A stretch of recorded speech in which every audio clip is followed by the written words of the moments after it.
रखवाले तुम्हारे, हम रखवाले तुम्हारे. دا وخت زما سره هغه نوجوان موجود دی کوم چې د ټریفیک پولیس سره د جنون د حد پورې چې دغه محبت ساتي. دغه مې خواهش ته چې ټریفیک پولیس جوړ شوی او دا مې د زړه د کومې نه ویمه ډېر زیات خواهش مې دی او شوق مو سره ډېر زیات دی. हर वक्त तुम्हारे संग है, मुश्किलों के सामने दीवार बन के हैं खड़े. ګران کتونکو دا وخت زه په سوات تحصیل بریکوټ کې موجود یم. په بریکوټ په چوک کې دلته د 10م جماعت طالب علم د ټریفیک پولیس سره د جنون د حد پورې محبت دی او دغه محبت دی په دې خبره باندې مجبوري چې د سحر راوځي او د ماښامه پورې دلته ټریفیک چې دی هغه سنبالي. د څه داسې خبرې مجبوره کړی دی چې دی دومره د ټریفیک پولیس سره چې دی هغه محبت ساتي.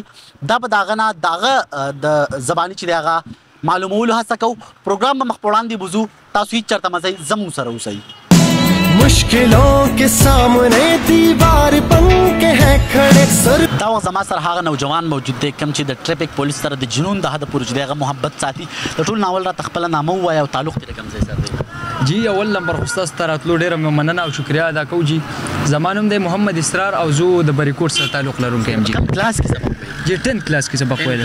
څومره عمر دی؟ زما عمر 18 سال دی. جی 18 سال. دا راته ووایه څه خبرې دومره متاثره کړې چې روزانه چې دی هغه دلته راځي سهار نه ماښام پورې ټریفیک پولیس ډیوټي کوي؟ نو زه خو دې خبرې دغه کوم چې لکه دوی خپله ډیوټي کوي او ډېر زیات په مشکل سره دا ډیوټي کوي.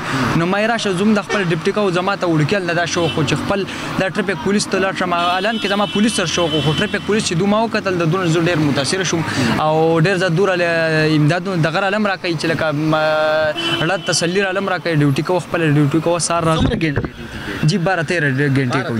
او جی بغیر سره معاوضې؟ جی بالکل. جی صرف د شوق نه حد پورې لګیږي؟ بالکل شوق مې ډېر زیات دی. څه دې خواهش دی چې داسې مخکې جوړ شوې؟ جی بس دغه مې خواهش ته چې ټریفیک پولیس جوړ شوی او دا مې د زړه د کومې نه ویمه ډېر زیات خواهش مې دی او شوق مو سره ډېر زیات دی. جی چېرته درته سرکاري نوکرۍ آفر شوې ده په سره د طرفه؟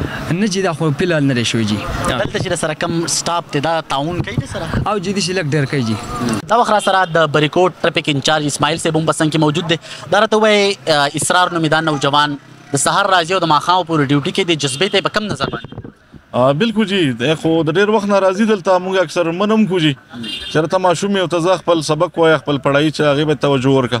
خو دا راته یو ډېر غټ شوق دی، جذبه یې ده د ټریفیک پولیس سره ډېر زیات مینه لري او دغې وجې نه دی راځي.